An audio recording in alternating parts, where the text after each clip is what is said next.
Welcome to the Money Maven Project podcast.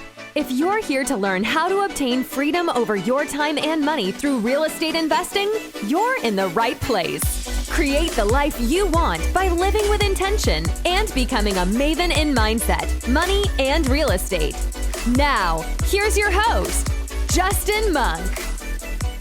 Hey, this is Justin Monk with the Money Maven Project podcast. I am super excited here. We've got Adrian Salazar. I'm looking forward to your story, man. Why don't you tell us kind of where you started in real estate, how you got to where you are today, and then I'm going to hit you with some questions. Sure. Yeah. Thanks for having me on, Justin. Appreciate it. Looks like you got some going there. So decided to hop on. But a little bit about me. Adrian Salazar. I'm from South Texas. Grew up in a small town. Did the whole sports thing early on, and did all right in classes, and got a scholarship to attend UTSA. So in San Antonio, and I kind of early on found my passion in architecture and construction and buildings. Throughout high school, I competed in a lot of those architecture, competitions. So I found my passion early on. And so pursued that in college. And when I moved to San Antonio, I got introduced to a multi-level marketing company. I was about 16, 17 years old. And so I started, reading the books and, listening to the tapes that they recommend, and started, really developing the mindset behind owning a business and running a business and having a team. Mm-hmm. So at a really early age, that helped me a lot. And so did, fairly well in the company. Was in it for about a year and a half, and it kind of went out of business. So I started looking at other options. I was a sophomore in college, hungry, motivated, and found a Rich Dad, Poor Dad event happening in San Antonio. And so I knew who that was, right? Through my studying, I knew who Robert Kiyosaki was. Mm-hmm. So he was going to be there, attended it, and he wasn't there. It was a lot of his coaches, and all they were talking about was pre-foreclosures, flipping houses, finding deals, wholesaling. And I mean, I really started, opening my mind to a whole nother business and the real estate business. When I was 17, I was about 17. And in the room, the guy at the end of the meeting, was asking a couple questions to all the people in the crowd. And how many of y'all have done 5 deals? How many of y'all have done 20 deals? How many of y'all have done 30 deals? And so, I went up to the people that were really experienced, right? The ones who were doing deals, and, asked them what I should do. And they told me to attend a real estate club, attended the club and started, networking, shaking hands, kissing babies, seeing how I could provide value to people while I was still in college. And I found a mentor through all of this, basically worked for free for him for about a year and a half until we started a company together. And I got really good at finding deals. I got really good at, leveraging me not having money, me not having credit, me not having anything really but, an ambition and a drive to make this thing happen because I saw other people doing it. And so I would, find deals for them. I would, cold call, door knock, and, do all the dirty stuff for them to teach me the business. And ultimately, we started a company, and then we started wholesaling about 5 to 10 houses a month during our peak. And I was running all the acquisitions. I was, handling the team of cold callers. By that point, we had door knockers. We had, a whole team of people looking for deals for us, and I was managing and leading the team. And so I found, that I was really good at acquisitions. So that's kind of what I really mainly focused on. So I was doing single family for about 3-4 years. I thought that was a route that I was going to take. And, I just didn't really find a way out in the wholesaling process. There was no cash flow. There was no passive income. There was no ability for me to travel and, see the world and, spend time with my family. So it wasn't aligning. So I ended up, branching off, going my own way after like 3.5 years. And then I did, a couple more deals by myself just to, keep the liquid coming. And my current business partner, me and him were in a construction firm working together. I was doing an internship for school, and he was already a project manager, been in construction for like 10, 12 years.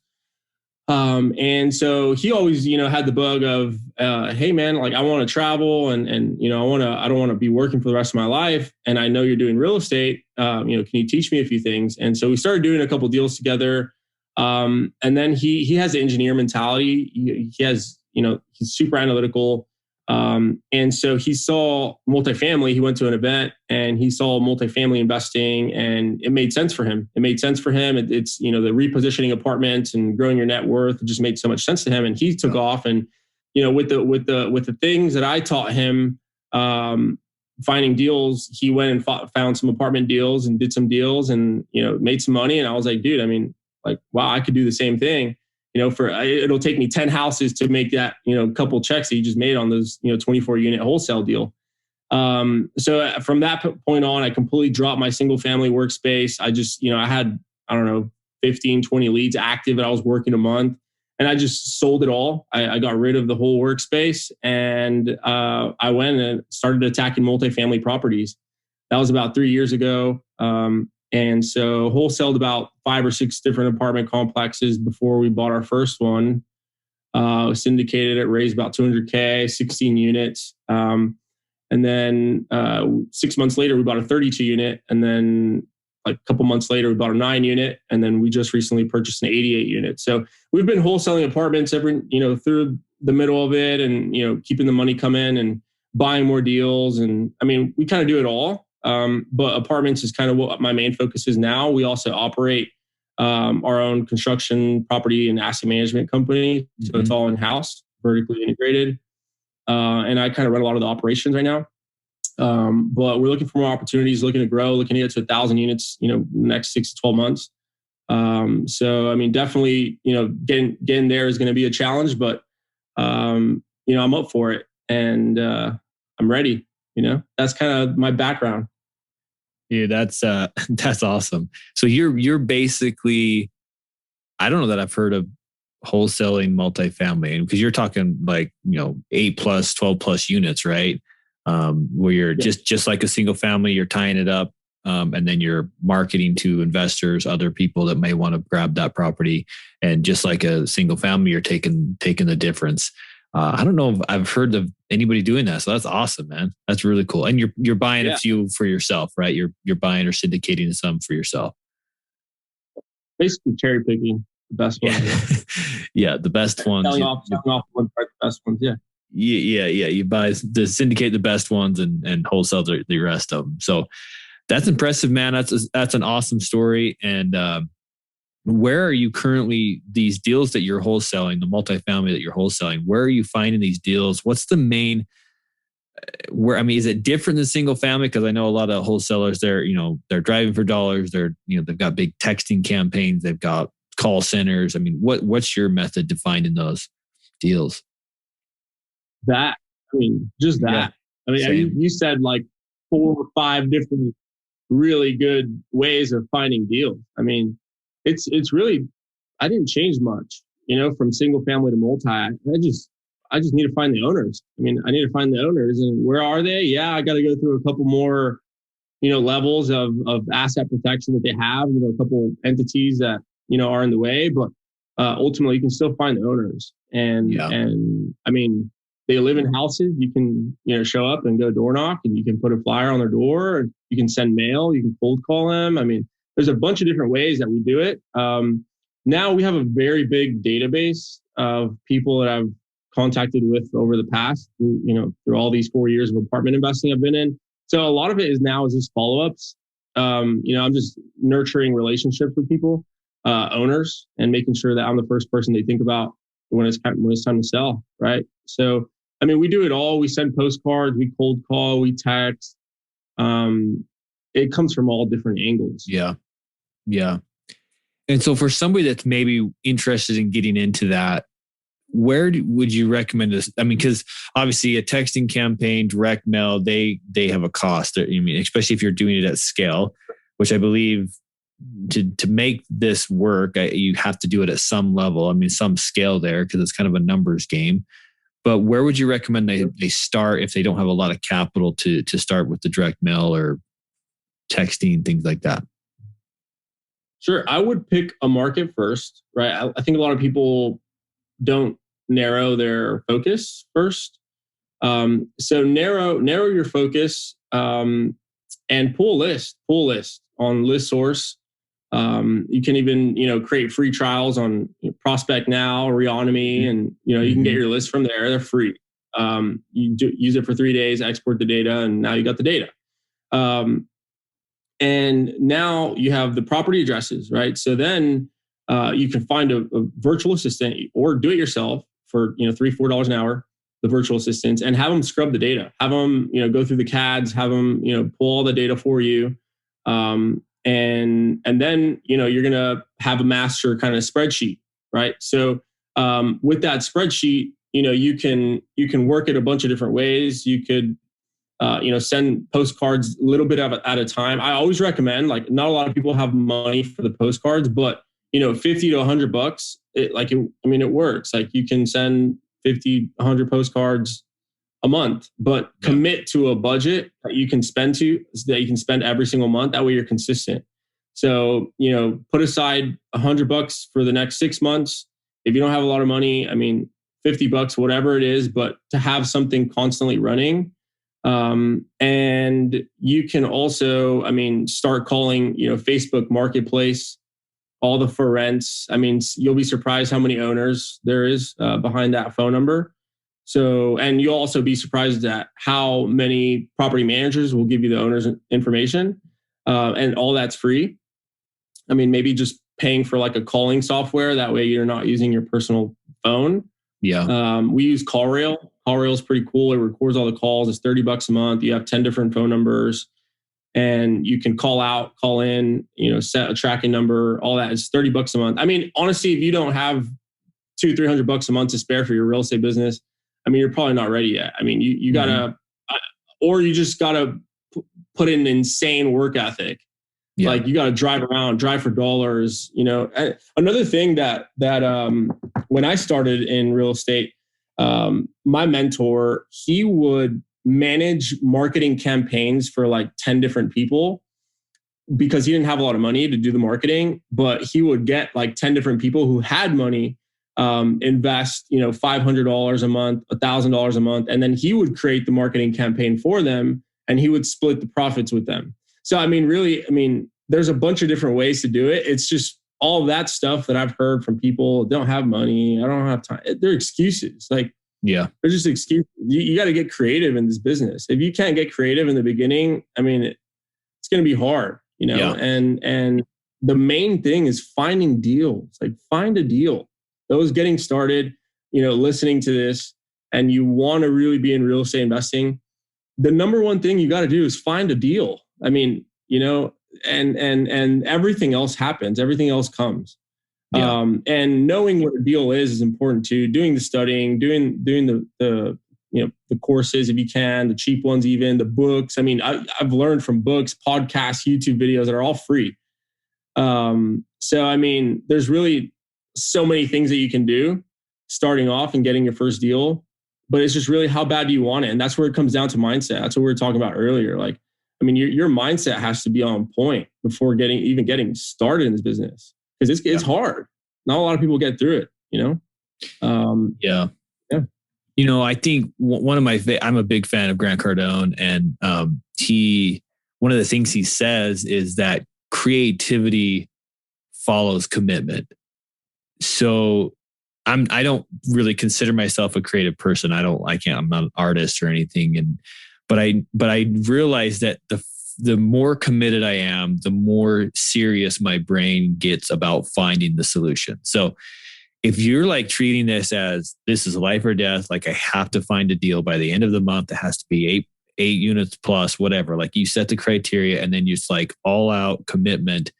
Your brain will get creative to figure this out. Like, you have to treat it like in this life or death thing. Like, one of my favorite questions that a business mentor I have always says, he's like, we'll be talking about like whatever, like, okay, well, yeah, we want to buy another multifamily property by the end of the month or whatever the target is. And I'll say, well, yeah, okay, this is kind of what we would need to do. And then he'll say, well, what if we had to? Like, what if we had to do it in 2 weeks? Or what if we had to do it on $100 budget? Or what if we had to, like, I don't know why, but that question of what if we had to, like, how would that change our perspective and how we approach the problem or the obstacle? Yeah. And because what that did in my mind, okay, what if we had to, okay, I'll get extra committed here and now see what starts to happen in my brain about how creative I could be about finding a solution. Like just those subtle changes in our mind can make a huge difference as far as our creativity and our ability to reach our goals. It's huge. Yeah. Yeah. And I mean, nowadays, so many people are marketing, so many people are sending cards, so many people, get creative, get creative about how you're going to generate these leads. I know a couple of buddies who were sending like actual mailboxes, like the little mailbox packages. And inside of them, there was, all kinds of marketing material, different marketing material. But that's creative. I don't know if it's good or not, but it's something that nobody's doing that I've heard, Yeah. So getting creative is important too. And finding a way to get in front of the owners is super important. Yeah. Yeah. One thing that we've done before, I manage a solar sales company. I'm part owner in a solar installation company. And one of the things that our sales reps will do sometimes is instead of just sending a text about, hey, are you ready to go solar or whatever, we will just record a selfie video. Hey, John, this is Justin with, this company and whatever, right? For whatever reason, a selfie video is really hard to ignore in your thread. Like you get a random selfie video to your text, like to your phone, you're watching that thing. Like the message will get delivered for sure. And because it's a selfie video, like people will just feel more obligated to respond. Like, man, this guy is like really getting after it. Like I got to say something here. It's almost awkward if they don't. So just that creativity and going the extra mile. Be willing to do what other people aren't or haven't thought of. And that can be the game changer for you. So yeah. 100%. Creativity follows commitment. I love that. So you're syndicating some deals, you're wholesaling the rest of them. And what if somebody's, you said kind of one of the main things where the first steps would be picking a market. Right now, it's absolutely crazy out there. What tips would you give somebody as they were picking a market in looking for maybe finding an area that doesn't have, I don't know if it exists, but maybe finding an area that doesn't have so much competition and isn't so popular? I would definitely try to stake around, in your immediate area. Like if you are wherever you are, really. There's a middle class area in every state. There's a lower class. There's a higher class. There's pockets that are very similar across every state. So I would definitely start immediately looking into your own market in your immediate areas. I would try to probably pick maybe sub markets first, just to, if you're barely starting off, it's going to be tough to get through the downtown properties, the ones that are already been marketed to a lot. So, just breaking the ice with the suburb markets is what I would recommend. Something smaller. My first list was between like 8 to 32 unit apartment complexes. That's typically mom and pop, gray area, not so sophisticated. So I started calling those first and mailing those because typically also they have fairly decent addresses that the postcards can go to. And they're a little easier to kind of skip trace. So I would pick your immediate markets, Class C, Class B, reposition, value add opportunities. And not just for if you're looking to buy it, but if you're going to wholesale it, I know it's not what a lot of people talk about, but wholesaling is a great strategy if you do it right. There's a lot of bad wholesalers out there, but the good ones are very well reputable. And you can really create win-win situations for the seller, for the buyer, for the lender, for everybody involved. So if you truly believe that you're doing a win-win, which you are, it's a great strategy. And I would recommend those getting started, maybe do one or two of those before you buy one, just so you know the process. The title, what to look for, and the whole process is just a huge learning experience. But as far as like picking a market, don't think about it too much. Just pull a list of 8 to 32 units in your market. Yeah. If you don't get many results, just start spreading it wider and wider and wider. If, otherwise it's just going to be, you're going to have to find someone to be boots on the ground and you're starting off. So how are you even supposed to know, I would also partner with somebody. I think an accountability partner is a huge advantage starting off. That way you're pushing each other and, one can go see the property, one can do this. And so having an accountability partner, even if they're not that experienced, is key, especially when you're starting off. But partnering with someone who's local in your area as well, finding them deals is a great way to get started, I think, as well. But as far as the market, don't think about it too much. Just pull a list and start working the list. Yeah, I love that. Yeah. So, and I think we've kind of established that even prior to all of that, the mindset and the personal development that maybe or should be going on is probably the first steps, right? So, and so to give our listeners some examples, what are some very common mindsets or maybe some issues in the let's just say mindset or attitude around investing? What are some common things that you see in other investors that are trying to get in that keep them from jumping into real estate? The lack of being resourceful, I think, is a big one where, because people come to me all the time want me to teach them. And are they willing to teach themselves first, right? Before I'm even going to be in a position to teach them, right? So I think in the beginning, people starting off need to come in with the mindset of, I'm going to try to figure this out. I'm going to figure it out. No matter if this guy's going to teach me or if this book is going to work or if this tape is going to work, I'm going to figure it out. And if this software doesn't work, I'm going to check a new one. I'm going to call. Coming in with that mindset of, I'm going to figure this out. Yeah. It is huge. Must. Yeah. Because it won't work without it. You're going to be that annoying guy calling and asking stupid questions all the time. No, you gotta figure it out. And that's a skill that is super valuable in the marketplace, I believe.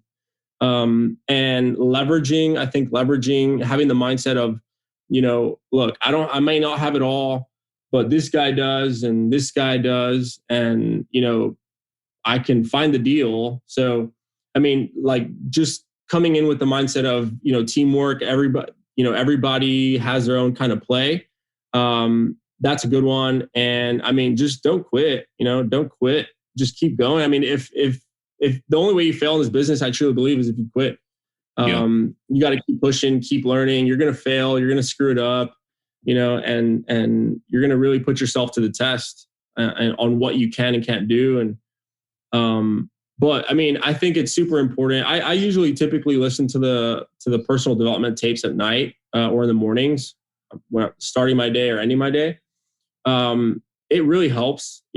People like Jim Rohn have been a huge help to my success. Yeah. Tony Robbins, Napoleon Hill, all those guys, they're musts. Real estate's nothing without those guys. You have to understand the mind. You have to understand yourself to be able to feel where you're going to be in this business. Because not everybody is good at everything. You have to be aware. You have to be self-aware. And it's something that you train on, and it's through tapes, and it's through books, and it's through networking events, and all that stuff is super important, because people are going to tell you no. People are going to close the door in your face. We almost lost the deal, the 88 units that I bought.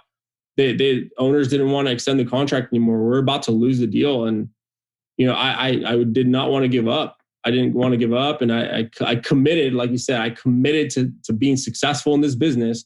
So I wanted to commit myself to doing anything I possibly can to do the deal. So ended up, long story short, flying over there, getting the owner to extend the contract. So that mindset, I wasn't good at real estate. All that process of me going over there, finding the guy and getting him to extend the contract, it had nothing to do with real estate. It had everything to do with the mindset that I had behind me doing the deal.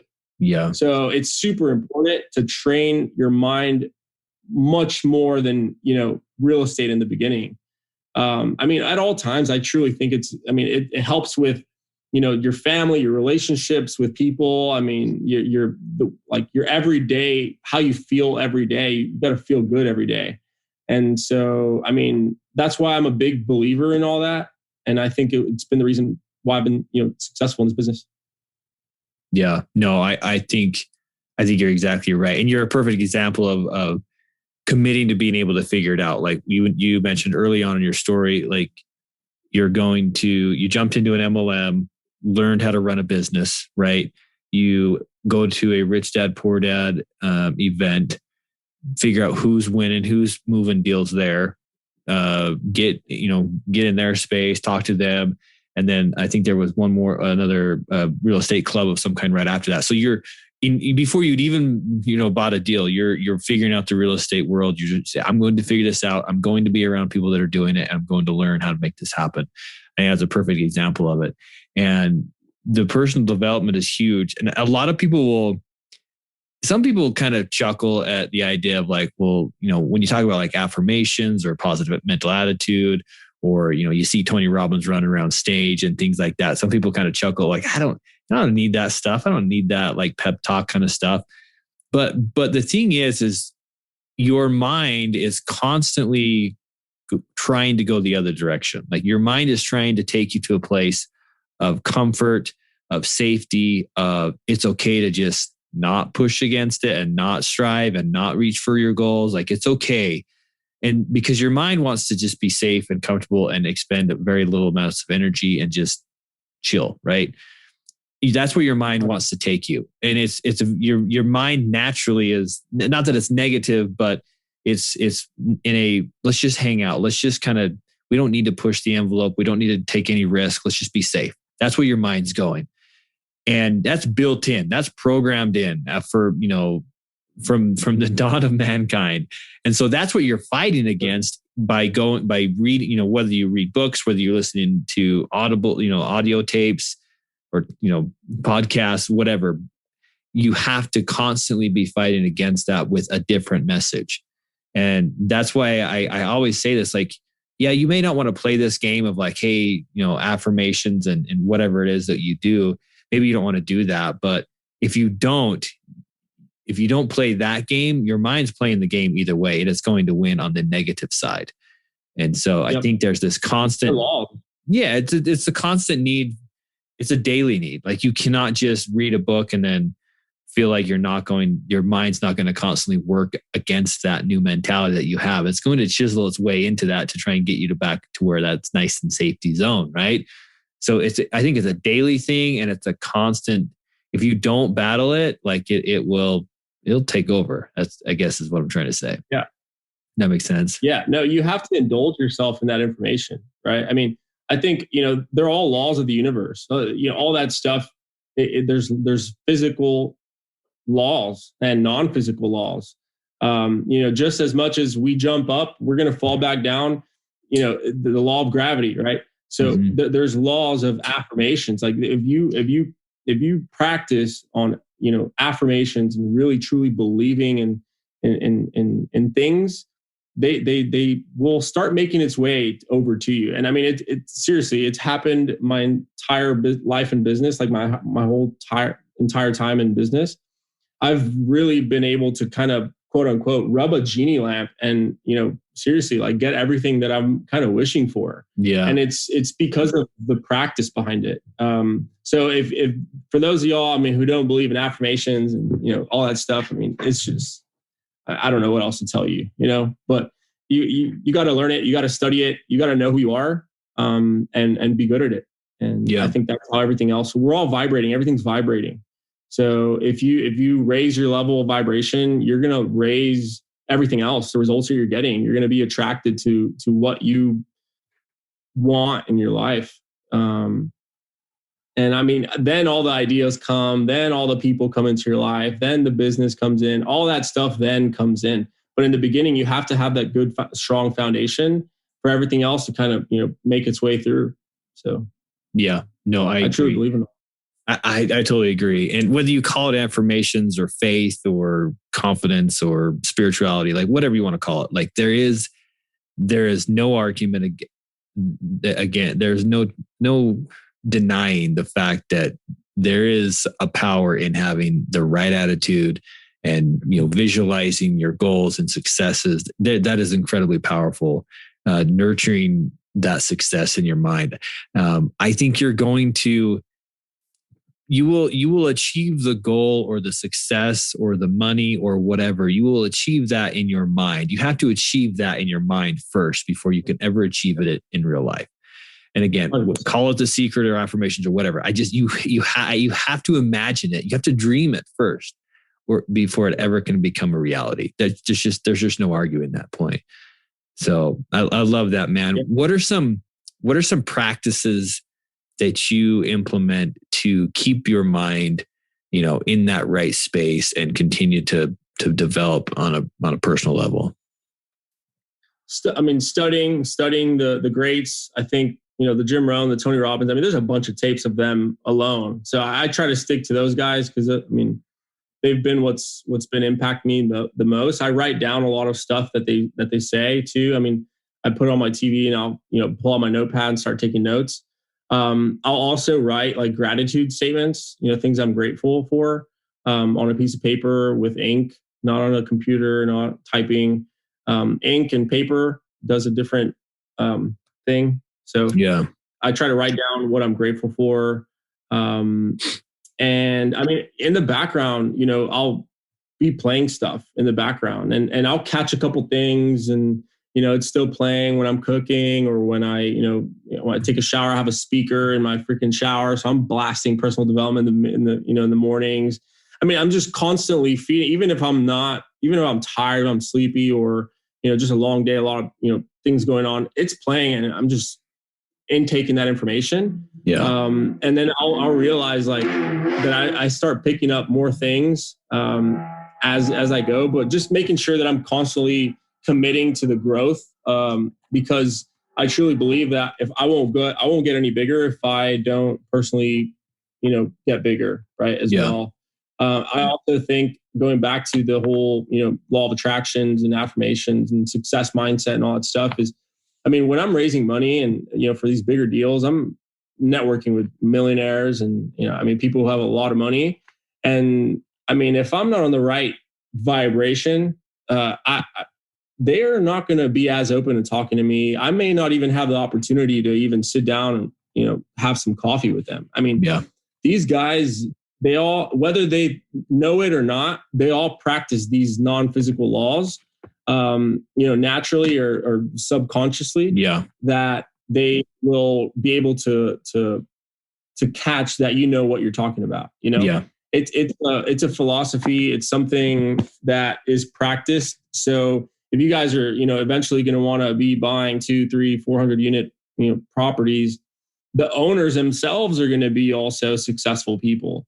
And they're not going to want to talk to you if you're not on the, wavelength. Right. So, that should be also a motivation for you to, start personal development. In the beginning, it's not going to make sense. It's not going to make sense. You're going to pick up Think and Grow Rich and you're going to think it's a science book.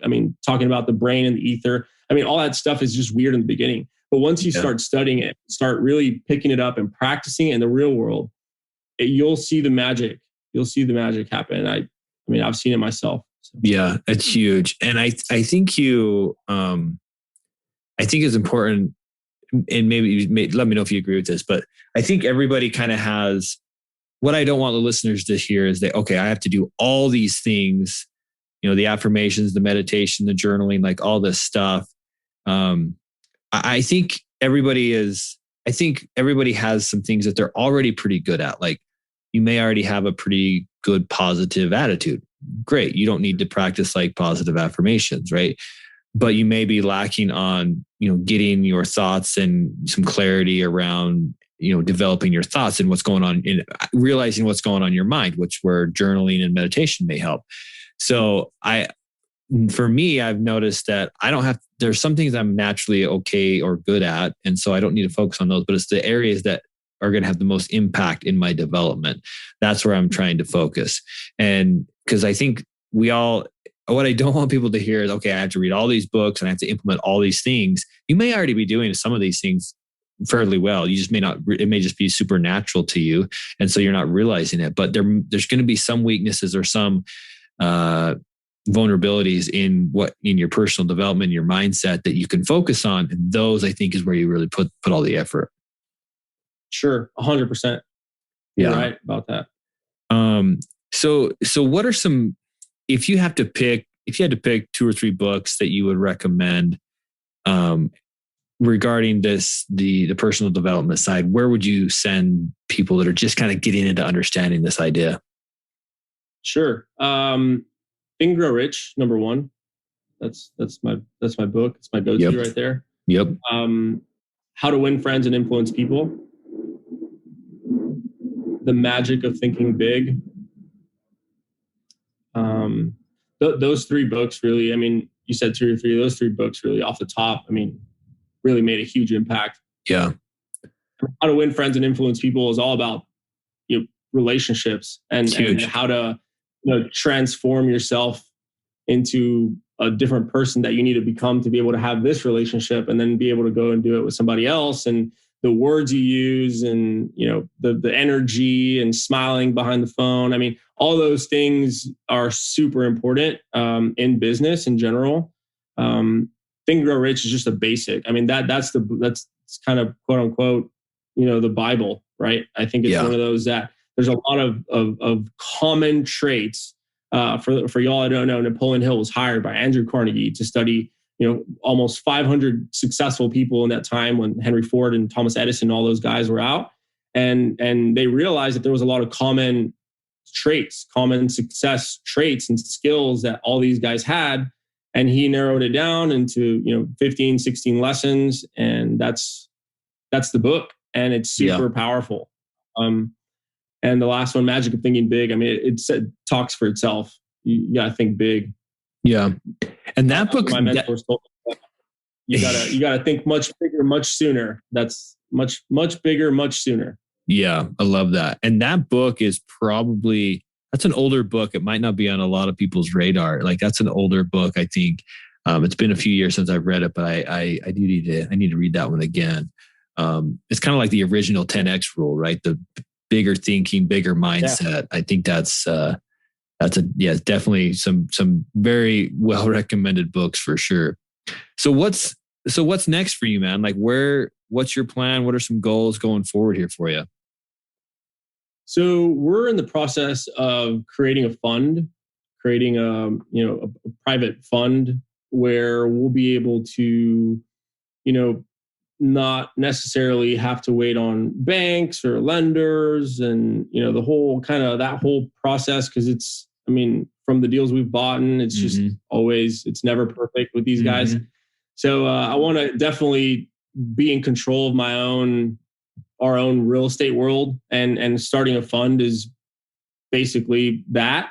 We operate our own properties as well. We asset manage, we property manage, construction manage. We have a really good team as well behind it. So we definitely want to continue picking up more larger multifamily properties and own more equity than typical syndicators. We definitely want to be having bigger pieces of the pie. And whether that's us putting our own cash or, having just a different structure. But we do want to get to that 1,000 mark, 2,000 mark, with assets under management, under control, our own fund under control. Yeah. And that could be, we have a 3 to 5 year goal for that. But it's just syndicating is not, my favorite thing to do. I'm busting my butt for a bunch of people and cutting checks. And I'll do that now. It's a great way to get started. But ultimately, I'm not going to be doing that. I want to pick up, a 24 unit, just me and my business partner, own it 50-50 and, maybe get to a point too where we're buying these bigger deals and owning more stake into it. So definitely want to grow the team, want to grow the acquisitions team. I want to grow the dispositions team, build a property management team. And that way everything is just continuing to grow in-house to be able to maintain this fund in the future. And so that's kind of my ultimate goal. I do want to give back, start scholarship programs. We just started a scholarship about 4 months ago.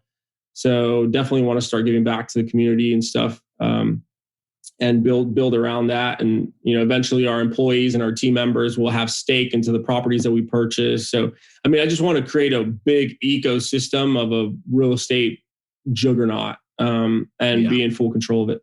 Yeah, love that.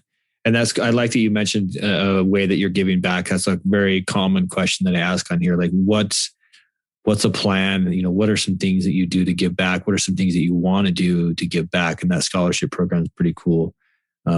If somebody was interested in setting something like that up, like what's the process of setting up a scholarship program? Like what are the nuts and bolts of that real quick?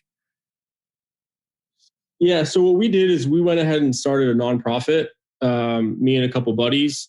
And I mean, we elected a couple, officers that have to be kind of elected. And we used Law Depot, I believe. Law Depot does a nonprofit.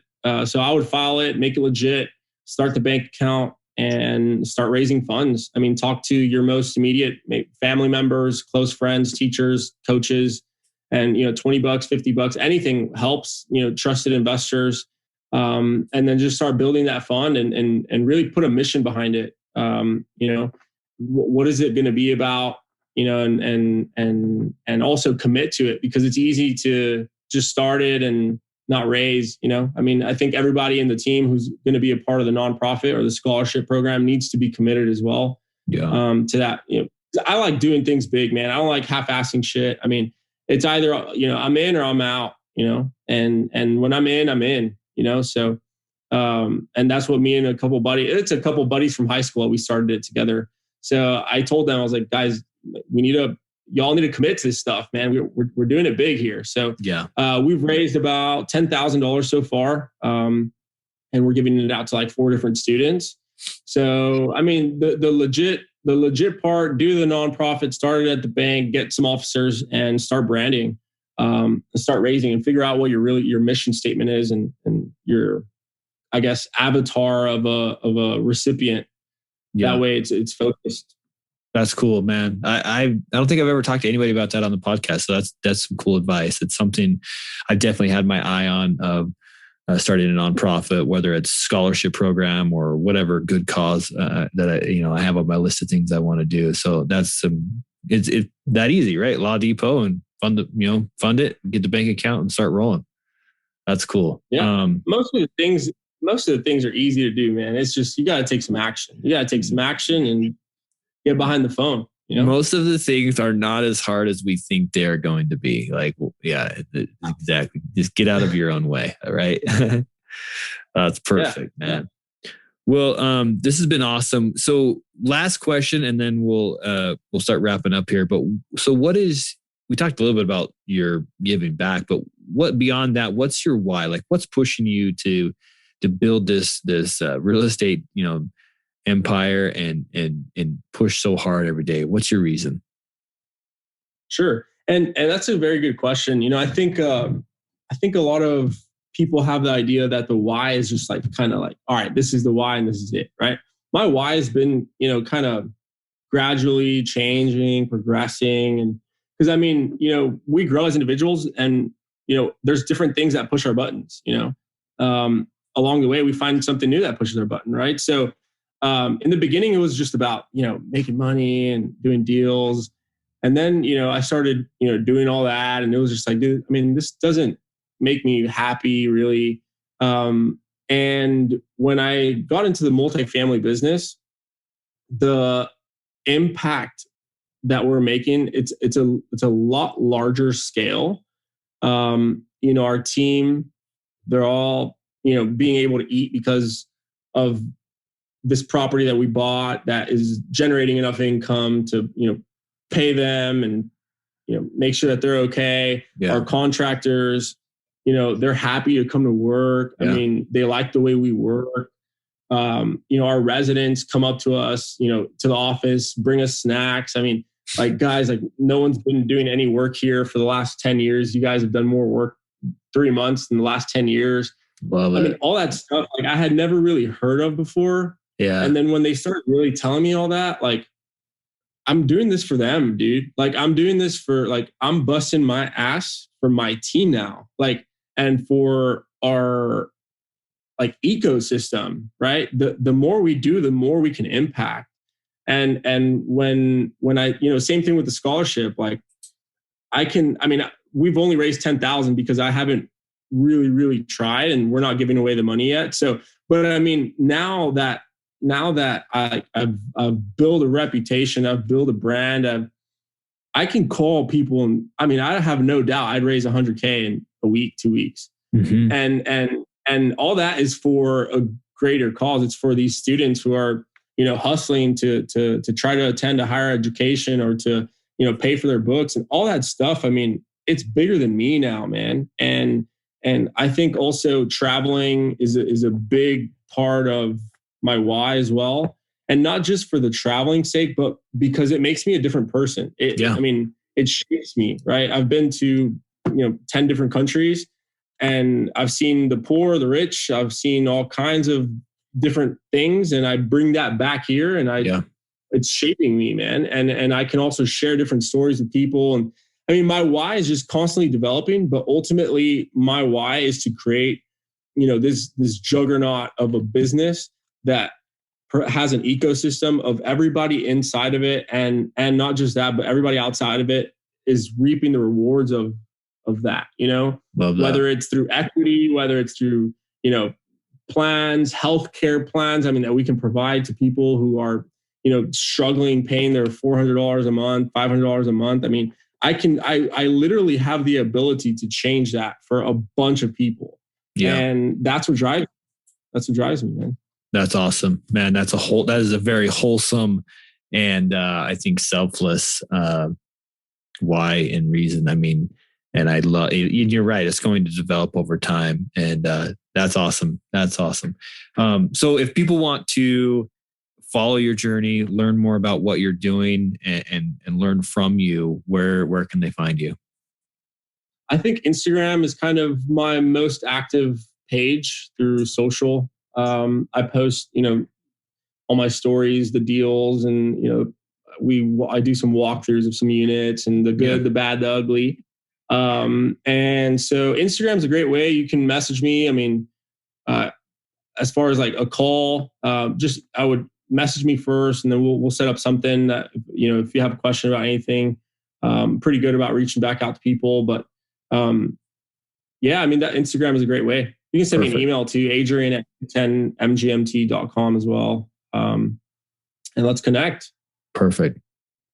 We will make sure that stuff's in the notes here. Man, Adrian, this has been awesome. I love the whole idea of wholesaling bigger deals, bigger multifamily stuff.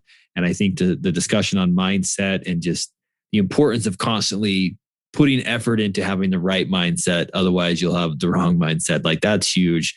And I definitely learned a lot. I've been uplifted. Hopefully our listeners have too. I appreciate your time. And any final thoughts or tips before we sign off here, man?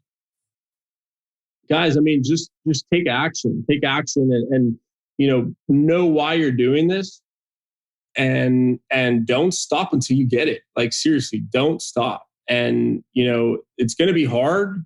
It's going to be tough, but I promise it'll be worth it. And that's really my ending thoughts, man. Awesome. Thank you. Thanks to everybody for listening. That's Adrian Salazar. We'll check him out here. Check him out at Instagram and follow along on his journey. Appreciate it, man. Thanks for listening to the Money Maven Project podcast. A true Maven shares knowledge with others. So be sure to share this podcast and leave a review. Thanks so much. And until next time, live life with intention.